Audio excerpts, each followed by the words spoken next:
Hi friends, आज हम discuss करने वाले हैं रशियन रिसर्जेंस के बारे में। और दूसरा टॉपिक से हमारा effect of Ukraine Russia war का इफेक्ट क्या रहा हमारे नेशंस पे। और तीसरा देखेंगे कि कार्टसा एक्ट क्या है और कार्टसा एक्ट हमारे इंडिया में इम्प्लीमेंट क्यों नहीं हुआ यूएसए के द्वारा। ठीक है, तो चलिए हम लोग पहला जो मेरा टॉपिक है रशियन रिसर्जेंस क्या है इसके बारे में हम लोग समझते हैं। तो आफ्टर 19th सेंचुरी, हम 19th सेंचुरी के बाद की बात करते हैं, तो 1917 से लेकर 1990 तक जो है रशिया एक यूएसएसआर का पार्ट था।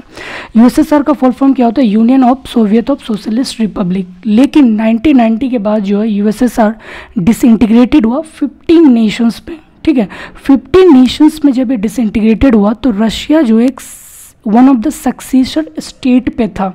ठीक है, बहुत सारे इकोनॉमिक बेस जो है वो रशिया की तरफ शिफ्ट हो गया था, लेकिन न्यूक्लियर बेस नहीं और ना ही नेवी बेस। ठीक है, तो रशिया जो था उस वक्त एक सक्सेसर स्टेट के तौर पे था। लेकिन जो एक 15 स्टेट में जो बटा 15 नेशंस पे, तो जो 14 कंट्रीज़ का जो रिमेनिंग जो 14 नेशंस था उसका डिफरेंट आइडियोलॉजी था, डिफरेंट थिंकिंग था। लेकिन उस 14 में से जो 5 कंट्रीज़ था वो सपोर्ट करता था किसको? रशिया को। ठीक, उसमें से कौन कौन था? एक था किर्गिस्तान, तुर्कमेनिस्तान, कजाकिस्तान। ठीक है, तो इसी तरह से 5 नेशन जो था वो रशिया को सपोर्ट करता था और जो रिमेनिंग 9 जो था वो यूरोपियन यूनियन को सपोर्ट करता था। लेकिन आफ्टर डिसइंटीग्रेशंस के बाद जब यूएसएसआर का डिसइंटीग्रेशन हुआ तो रशिया जो थे was no longer able to influence the international relations. और उस वक्त जो थे वो इंटरनेशनल रिलेशंस पे उतना इन्फ्लुएंस नहीं दिखा पाता था, क्योंकि उस वक्त उसका नेवल बेस बहुत ही कमज़ोर हो गया था और ना ही उसका मिलिट्री उतना स्ट्रॉन्ग था, क्योंकि मिलिट्री और नेवल बेस जो था वो यूक्रेन की तरफ शिफ्ट हो गया था जब यूएसएसआर का डिसइंटीग्रेशन हुआ था। ठीक है, तो इसके कारण जो है इसका मिलिट्री और नेवी जो वीक हो गया था, जिसके कारण जो थे उस रशिया जो था वो उतना इन्फ्लुएंस नहीं दिखा पा रहा था इंटरनेशनल रिलेशंस पे। लेकिन 2000 के वक्त जो थे, जब व्लादिमीर पुतिन जब पावर में आए, ठीक, जब व्लादिमीर पुतिन जब पावर में आए तो उन्होंने काफ़ी सारे चेंजेस लेके आए अपने कॉन्स्टिट्यूशंस पे। उन्होंने कहा कि कोई भी फ्री फेयर इलेक्शंस नहीं होगा, सिर्फ एक ही पार्टी रूल करेगा जो कि व्लादिमीर पुतिन का पार्टी होगा। ठीक है, और उसके साथ साथ जो भी उसका अपोजिशन लीडर थे उसको नेविचौक उसको पॉइजन देके थे, उन्होंने उसको मार दिया गया। ठीक है, और उन्होंने एक एग्रेसिव डिसीजन लिया कि सिर्फ रशिया में एक ही पार्टी रूल करेगा, वो है व्लादिमीर पुतिन के पार्टी। ठीक, तो कहीं ना कहीं एक साइन है ऑथोरिटेरियन लीडर्स का। ऑथोरिटेरियन लीडर्स मतलब हो गया कि जो पॉलिटिकल पार्टी के लीडर होते हैं वो सिर्फ अपने ही बात, जो उसका मन करे वो सिर्फ वही करे। ठीक है, और वो पब्लिक का बात सुने ही ना, तो उसी को बोला था ऑथोरिटेरियन लीडर। तो कहीं ना कहीं जो व्लादिमीर पुतिन जो थे एक ऑथोरिटेरियन लीडर्स का एक साइन थे कि ऑथोरिटेरियन लीडर्स व्लादिमीर पुतिन बन गए। ठीक है, लेकिन रशिया जो थे एक biggest source of natural gas, एक बिगेस्ट एक्सपोर्टर है नेचुरल गैस का। ठीक है, तो व्लादिमीर पुतिन ने अपने इकोनॉमी को मजबूत करने के लिए ज़्यादा से ज़्यादा उन्होंने नेचुरल गैस पे ध्यान दिया। ठीक है, और उसी नेचुरल गैस को जो उन्होंने एक्सपोर्ट किया और उससे उन्होंने जितने भी फॉरेन एक्सचेंज और फॉरेन मनी उन्होंने जितने भी कमाया उस पैसे से जो उन्होंने अपने मिलिट्री को मॉडर्नाइज़ किया और इकोनॉमी को मॉडर्नाइज़ किया। ठीक, और आज के वक्त जो थे, मतलब जब से व्लादिमीर पुतिन आया उसके जस्ट 4-5 साल बाद ही जो है उतने अच्छे पोजीशंस पे आ गए हैं रशिया कि अब वो पूरे इंटरनेशनल अफेयर्स को इन्फ्लुएंस कर सकता है। ठीक है, तो एक छोटा सा जो पॉलिटिकल वहाँ का इंटरनल पॉलिटिकल इश्यूज़ है। ठीक है, लेकिन अब हम देखेंगे कि रशिया जो है रिसर्जेंस कैसे हुआ, कैसे under the leadership of Vladimir Putin के लीडर पे जो है रशिया किस तरीक़ा से इमर्ज हुआ। ठीक है, तो यही है रिसर्जेंस ऑफ इमर्जेंस। जब 2000 में व्लादिमीर पुतिन पावर में आए तो बहुत सारे उन्होंने कॉन्स्टिट्यूशंस पे चेंज किए। ठीक, उन्होंने कहा कि सिर्फ एक ही पार्टी रूल होगा, कोई यहाँ पे फ्री फेयर इलेक्शंस नहीं होगा। ठीक है, और जो अपोजिशंस लीडर्स थे उन्होंने उसको नेवी चौक कर दिया, उसको पॉइजन्स थे उन्होंने मार दिया गया। तो कहीं ना कहीं एक ऑथोरिटेरियन लीडर्स का साइन था। फिर उसके बाद जो है रशिया जो थे biggest exporter of natural gas, तो उन्होंने नेचुरल गैस पे ज़्यादा से ज़्यादा ध्यान दिया और उसी को उन्होंने एक्सपोर्ट करके जो अपने मिलिट्री और इकोनॉमी को मॉडर्नाइज़ किया। और आज के वक्त जो है वो पूरे इंटरनेशनल अफेयर्स पे जो है इन्फ्लुएंस कर सकता है। तो कहीं ना कहीं री इमर्ज, मतलब फिर से इमर्ज हो रहा है, रिसर्जेंस हो रहा है। ठीक है, लेकिन अब हम देखते हैं कि यूक्रेन वार क्या था, ठीक है, यूक्रेन और रशिया का वार क्या था। जब हम देखेंगे यूक्रेन का मैप को, ये तो रफ मैप हम यहाँ पे किए हैं, ठीक है, आप ओरिजिनल मैप को गूगल में भी देख सकते हैं। तो जब आप यूक्रेन के मैप को देखेंगे तो यूक्रेन का दो हिस्सा है, एक होता है ईस्ट साइड, एक हो गया वेस्ट साइड। तो ईस्ट साइड में जब आप देखेंगे जहाँ पे सिटी डोनेस्क लिखा हुआ है, तो ईस्ट साइड के लोग जो थे वो रशिया को सपोर्ट करते थे, ठीक है। ईस्ट साइड पॉपुलेशन जो थे यूक्रेन में, यूक्रेन के ईस्ट साइड के लोग जो थे वो रशिया को सपोर्ट करते थे, और जो वेस्ट साइड है वो यूरोपियन यूनियन को सपोर्ट करते थे। और वहाँ के लोग जो थे वो यूरेनियन लैंग्वेज जो है बोलते थे, कहाँ के, वेस्ट के, ठीक है। और उसके नीचे जो है सी ऑफ अजोव है, इसके नीचे सी ऑफ अजोव, और इसके जस्ट नीचे जो है ब्लैक सी है, ठीक है, जैसे आप मैप में देख रहे हैं। तो ये है यूक्रेन का मैप, ठीक है। लेकिन 2014 में यूक्रेन प्रेसिडेंट यानुकोविच, वहाँ के प्रेसिडेंट उस वक्त थे 2014 में, तो उन्होंने एक डिसीजन लेता है कि उन्होंने एक एग्रीमेंट, एक इकोनॉमिक एग्रीमेंट जो है साइन करता है रशिया के साथ, ठीक है। एक इकोनॉमिक एग्रीमेंट जो है रशिया के साथ साइन करता है। लेकिन जो वेस्टर्न साइड ऑफ यूक्रेन है, तो वेस्टर्न साइड ऑफ यूक्रेन जो है इसके खिलाफ वो काफ़ी अपोज किया कि नहीं, ये साइन जो है यूरोपियन यूनियन के साथ होना चाहिए। लेकिन जो प्रेसिडेंट थे उस वक्त यानुकोविच, उन्होंने रशिया के साथ एग्रीमेंट कर दिया गया। तो यहीं से जो एक प्रोटेस्ट जो है स्टार्ट हो गया, और इस प्रोटेस्ट का नाम दिया गया मैदान प्रोटेस्ट। और इस प्रोटेस्ट में जो है जो वेस्टर्न साइड के लोग थे जो अपोज कर रहे थे इस एग्रीमेंट के खिलाफ, तो वेस्टर्न साइड के लोग जो है स्ट्रीट पे आना हो गया, और इतने भयंकर ये प्रोटेस्ट हो गया पुलिस और वेस्टर्न साइड के लोगों के बीच, जिसमें काफ़ी सारे लोगों की जो है मृत्यु हो गई, ठीक है, काफ़ी सारे लोग जो इसमें मर गए। और इस प्रेशर और इस सिचुएशंस को देखते हुए जो यूनाइटेड नेशंस और यूएस ने जो प्रेशर्स दिया किस पे, यूक्रेन गवर्नमेंट पे, ठीक है। तो यूक्रेन गवर्नमेंट पे जो उन्होंने प्रेशर्स दिया, कौन, यूनाइटेड नेशन और यूएसए। तो जो प्रेसिडेंट थे यानुकोविच, उन्होंने इस एग्रीमेंट को कैंसिल किया, और कैंसिल करने के बाद जो है वो अपने देश छोड़ के चले गया। फिर उसके बाद नेक्स्ट प्रेसिडेंट आता है पेट्रो पोरोशेंको।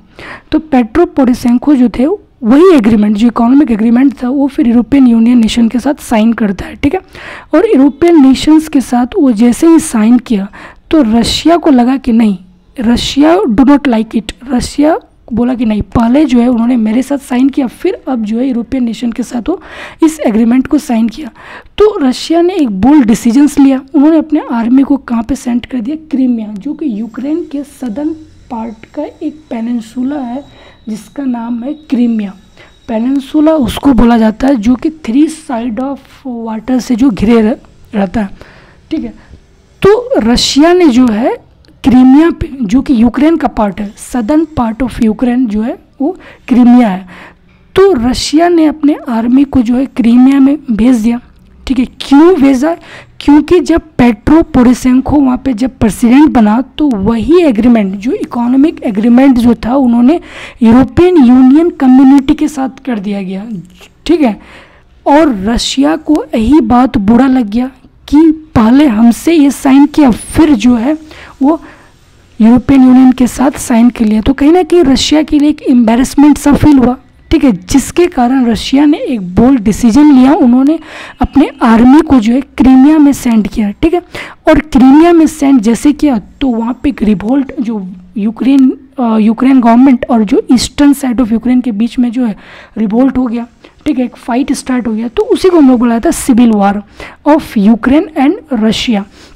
लेकिन फाइनली जो है एक सिविल वार जो है कम टू एन एंड 2016-17 में जो है एक वार जो है ख़त्म होता है। लेकिन ख़त्म होने से पहले एक एग्रीमेंट साइन होता है जिसका नाम होता है मिन्स्क एग्रीमेंट, ठीक है, एक पीस एग्रीमेंट है। और मिन्स्क जो है एक बेलारूस एक कंट्री है, उसके सिटी का नाम है मिन्स्क, उसका कैपिटल है मिन्स्क, ठीक है। जस्ट यूक्रेन के ऊपर जो है बेलारूस है, और बेलारूस का जो कैपिटल है वो मिन्स्क है। तो वहीं पे एक पीस एग्रीमेंट साइन होता है इस सिविल वार का, ठीक है, जिसका नाम रखा जाता है मिन्स्क एग्रीमेंट। और इस मिन्स्क एग्रीमेंट में जो है 2 पार्टी इन्वॉल्व होता है। एक पार्टी हो गया यूक्रेन गवर्नमेंट जो वेस्टर्न साइड, और ईस्टर्न साइड के 2 पार्टी रहते हैं, एक LPR जिसको लुहांस्क पीपल रिपब्लिक और दूसरा होता है डोनेस्क पीपल रिपब्लिक और तीसरा जो है रशिया भी जो है यहाँ पे रहता है इस मिन्स्क एग्रीमेंट में। ठीक है, तो यहाँ पे क्वेश्चन आ सकता है कि मिन्स्क एग्रीमेंट में कौन कौन रहता है। तो मिन्स्क एग्रीमेंट में यूक्रेन गवर्नमेंट एक साइड और दूसरी साइड LPR, DPR और रशिया। LPR और DPR क्या है, वहाँ के पार्टी है, ईस्ट साइड ऑफ यूक्रेन का जो एक पॉलिटिकल पार्टी है। LPR मतलब लुहांस्क पीपल रिपब्लिक और DPR का मतलब हो गया डोनेस्क पब्लिक पीपल रिपब्लिक। ठीक है, और तीसरा हो गया रशिया। तो रशिया जो है कहीं ना कहीं यूक्रेन के इंटरनल पॉलिटिकल्स पे क्या इन्फ्लुएंस कर रहा है, वहाँ पे इंटरफियर कर रहा है। तो इसी को देखते हुए इंटरनेशनल कम्युनिटी ने जो है एक एक्शन लिया। ठीक है, बल्कि यूनाइटेड नेशंस के द्वारा नहीं लिया गया ये एक्शन, लेकिन सैंक्शंस किया गया यूरोपियन यूनियन और US के द्वारा। ठीक है, तो US और यूरोपियन यूनियन जो है उन्होंने सैंक्शंस लगा दिया। ठीक है, रशिया पे जो उन्होंने सैंक्शंस लगा दिया कि अगर कोई भी देश अगर रशिया और मतलब कोई भी देश अगर रशिया से एक्सपोर्ट इंपोर्ट करता है तो हम उस पर सैंक्शंस लगा देंगे, मतलब रशिया से जो है कोई भी एक्सपोर्ट इंपोर्ट ना करे। ठीक है, लेकिन इस सैंक्शन से जो है रशिया की इकोनॉमी को थोड़ी सी हिट हुई, लेकिन रशिया जो है इंटरनल अफेयर्स जो यूक्रेन पे दे रहा था उस पे ना देने के बजाय और उन्होंने क्या किया कि एक बोल्ड डिसीजंस लेना स्टार्ट किया। उन्होंने कहा कि जो क्रीमिया जो है एक मेरा है, that is belong to me, ये मेरा है और हम वहाँ पे रहेंगे। ठीक है, तो उसको देखते हुए जो है उन्होंने क्रीमिया का एक बहुत ही यूक्रेन का जो एक पार्ट है क्रीमिया। ठीक है, और क्रीमिया में एक इम्पॉर्टेंट सिटी आता है जिसका नाम होता है सेवेस्तोपोल। तो उन्होंने सेवेस्तोपोल को जो अपना पूरे कब्जे में कर लिया और उसके साथ साथ जो एक सी ऑफ अजोब से जब सी निकलता है एक कर्च आता है जिसका नाम होता है स्टेट ऑफ कर्च। ठीक है, तो स्टेट ऑफ कर्च को उन्होंने क्या कर दिया, ब्लॉक कर दिया गया। ठीक है, तो यही है एक रशियन रिसर्जेंस कि रशिया जो है पहले क्या था USSR के वक्त और USSR जब डिसइंटीग्रेटेड हुआ 1990 के बाद, तो अब रशिया किस तरह से इन्फ्लुएंस दे रहा है पूरे इंटरनेशनल कम्युनिटी पे। ठीक है, तो यही है रशियन रिसर्जेंस। ठीक है, अब हम देखते हैं कि इसका इफ़ेक्ट क्या रहा हमारे इंडिया और रशिया बायलैटरल रिलेशंस पे। तो जब भी हम बात करते हैं इंडिया रशिया, तो 1971 में जो है रशिया उस वक्त किसका पार्ट था, USSR का पार्ट था। तो 1971 में एक ट्रीटी साइन होता है जिसका नाम होता है treaty of friendship and cooperation, और इस ट्रीटी में बोला गया था कि अगर इंडिया को जब भी इकोनॉमिक हेल्प चाहिए या फिर मिलिट्री हेल्प चाहिए तो रशिया जो है उसको मिलिट्री हेल्प और इकोनॉमिक हेल्प करेगा ही करेगा। ठीक है, अभी भी हम जानते हैं कि अभी भी इंडियन आर्मी नेवी जो कि डिपेंड है रशियन एक्सपोर्ट पे, लगभग आज भी हम लोग का जो मिलिट्री वेपन्स है, डिफेंस टेक्नोलॉजी है, वो भी जो है 60 to 70% जो है रशिया पे बेस्ड है। तो इसी एग्रीमेंट जो था treaty of friendship and cooperations की वजह से जो है रशिया हम लोग पे सपोर्ट करता है, और उसके साथ साथ जो हम लोगों का एक काउंसिल भी है रशिया और इंडिया का, स्ट्रेटेजिक पार्टनरशिप काउंसिल्स। ठीक है, फिर उसके बाद हम अगर देखा जाए कि इंडिया और रशिया का अगर बायलैटरल रिलेशंस की बात कही जाए तो हम लोगों ने इंडिया का डिफेंस साइंटिस्ट और रशिया के डिफेंस साइंटिस्ट जो है एक ज्वाइंट डेवलपमेंट कर रहा है बर्मोस सुपरसोनिक क्रूज मिसाइल का। ठीक है, बर्मोस सुपरसोनिक क्रूज मिसाइल जो कि दोनों देशों के डिफेंस साइंटिस्ट से मिलके इसको बनाया जा रहा है, जो कि बहुत ही एडवांस सुपरसोनिक क्रूज मिसाइल है। और उसके साथ साथ हम लोगों ने जो है रशिया से इंपोर्ट किया है Mi-29K फाइटर एयरक्राफ्ट। ठीक है, फिर उसके बाद जो फिर हम लोगों ने INS विक्रमादित्य, ये भी एक एयरक्राफ्ट है जो कि हम लोगों ने रशिया से इंपोर्ट किया है। फिर उसके बाद हम लोगों ने एक न्यूक्लियर सबमरीन जो कि रशिया से लीज पे लिए हैं जिसका नाम है INS चक्र। इंडिया का नाम है, मतलब इंडिया में उसका नाम रखा गया INS चक्र, लेकिन रशिया का नाम वहाँ पे एडमिरल गोर्स्कोव रखा गया था। ठीक है, तो ये भी जो एक हम लोगों ने लीज पे लिया है रशिया से, और इंडिया खुद जो है डोमेस्टिकली अभी INS अरिहंत को बिल्डअप कर रहा है। ठीक है, तो कहीं ना कहीं एक इंडिया और रशिया का जो एक कॉपरेशन हम लोगों ने देखा 1971 treaty friendship, BrahMos supersonic cruise missile जो कि दोनों देशों के डिफेंस साइंटिस्ट के द्वारा इसको बनाया जा रहा है। फिर हम लोगों ने इंपोर्ट किया है Mi-29 INS Vikramaditya nuclear submarine हम लोगों ने लीज पे लिया है जिसका नाम है INS चक्र। फिर INS अरिहंट जो है हम लोग खुद इंडिया जो है डोमेस्टिकली इसको बिल्डअप कर रहा है, ठीक है। तो ये क्या था, एक फ्रेंडशिप का एक साइन था। लेकिन जो यूक्रेन रशिया वार के बाद जो है इंडिया भी काफ़ी डोमेस्टिकली जो है इफ़ेक्ट हुआ है। कैसे इफ़ेक्ट हुआ इसको देखते हैं। जब यूएस ने रशिया पे जब सैंक्शंस लगाया था, यूएस ने कहा था कि रशिया से जो है कोई भी देश ट्रेड नहीं करेगा। अगर कोई भी देश अगर रशिया से ट्रेड करता है तो फिर हम उससे ना ही उससे ट्रेड करेंगे और उससे हम जो पूरी तरीक़ा से उसको बैन कर देंगे, उस पर पूरी तरीक़ा से जो हम उस पर क्या लगा देंगे, सैंक्शंस लगा देंगे, ठीक है। तो इसको देखते हुए जब रशिया पे सैंक्शन लगा हुआ था यूरोपियन यूनियन और यूएस के द्वारा, तो उस वक्त जो था रशिया को कोई ना कोई तो बायर चाहिए। तो उस वक्त जो था रशिया ने पाकिस्तान के साथ एक एग्रीमेंट साइन किया था, ठीक है। और रशिया जो थे पाकिस्तान को एक अटैक हेलीकॉप्टर्स दिया था जो कि एडवांस हेलीकॉप्टर्स आता है Mi-35 अटैक हेलीकॉप्टर्स जो कि पाकिस्तान को दिया था, ठीक है। तो कहीं ना कहीं इंडिया को जब पता चला तो इंडिया ने फिर रशिया को बोला कि आपने जो उसको इतना एडवांस टेक्नोलॉजी क्यों दिया पाकिस्तान को। तो रशिया का कहना यह था कि जब यूएस और यूरोपियन यूनियन के द्वारा जब सैंक्शंस हम पे लगाया हुआ था तो रशिया तो कुछ नहीं बोला इंडिया को, ठीक है। जब इंडिया यूएस से टेक्नोलॉजी खरीद रहा था, वेपन्स खरीद रहा था, तो उस वक्त जो थे रशिया ने कुछ नहीं बोला। तो फिर रशिया का कहना है कि जब हम पाकिस्तान को Mi-35 अटैक हेलीकॉप्टर्स दे रहे हैं तो फिर इंडिया क्यों हम पे प्रेशर डाल रहा है कि आप पाकिस्तान को ना दें, ठीक है। कहने कि इसका भी लॉजिक सही है। जिस वक्त यूरोपियन यूनियन और यूएस के द्वारा जब सैंक्शंस लगाया हुआ था रशिया पे, तो इंडिया उस वक्त जो था वेपन्स खरीद रहा था किससे, यूएस से, ठीक है। तो उस वक्त जो थे रशिया कुछ नहीं बोले इंडिया को। तो फिर इंडिया जो है अभी क्यों बोल रहा है, कहना कि एक रशिया का जो एक स्टेटमेंट दिया हुआ था, ठीक है। लेकिन बहुत सारे यहाँ पे मिनिस्टर्स फिर वहाँ पे गए,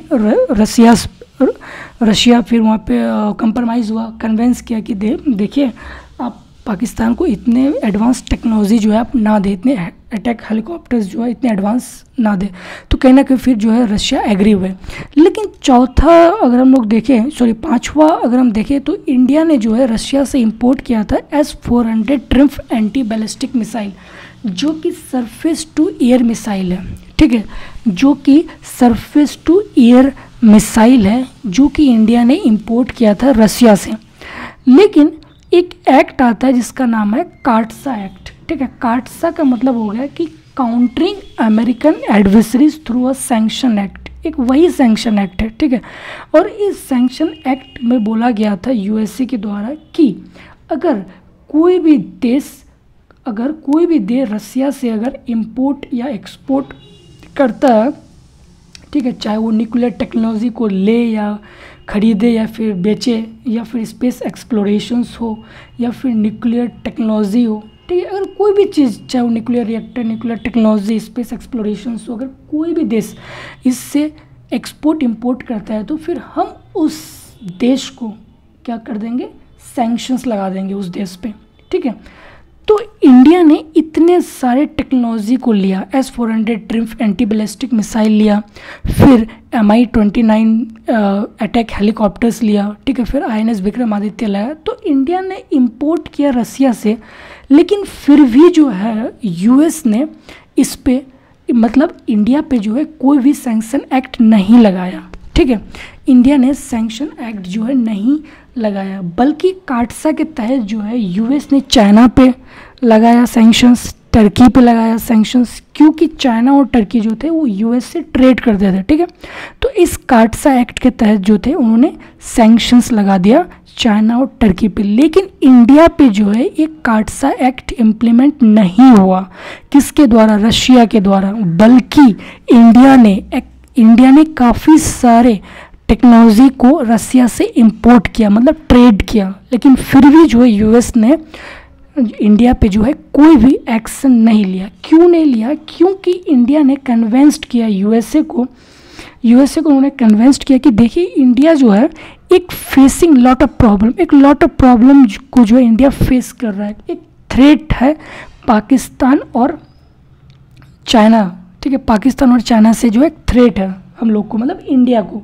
तो इसी को देखते हुए जो है इंडिया ने अपने आप को प्रोटेक्ट करने के लिए इस मिसाइल, कौन सा missile, S-400 triumph anti ballistic missiles को लिया है रसिया से। तो और इंडिया ने ये भी कहा कि देखिए अगर हम इस S-400 triumph anti ballistic missiles को लिए तो इसको आप भी यूज़ कर सकते हैं। कैसे? क्योंकि अमेरिका का जो दुश्मन है वो चाइना है, तो आप मेरी टेरिटरी, मतलब इंडिया ने कहा कि आप मेरी टेरिटरी से जो है जब भी अगर भविष्य में अगर कोई वार अगर हो तो आप मेरी टेरिटरी से जो है आप इस मिसाइल को यूज़ कर सकते हैं, ठीक है। तो फाइनली जो है उन्होंने माना इस बात को, ठीक है। और इसी को देखते हुए जो है काटसा एक्ट के तहत जो है इंडिया पे कोई सा भी सैंक्शन एक्ट नहीं लगाया गया है, ठीक है।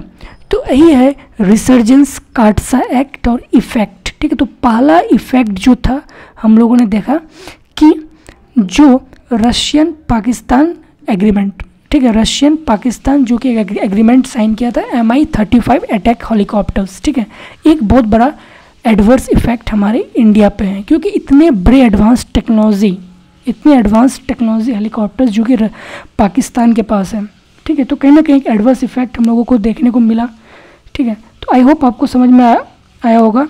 पहला टॉपिक्स जो रशियन रिसर्जेंस पे था, दूसरा इफेक्ट ऑफ यूक्रेन रशियन वार और तीसरा था काटसा act. Okay, thank you very much.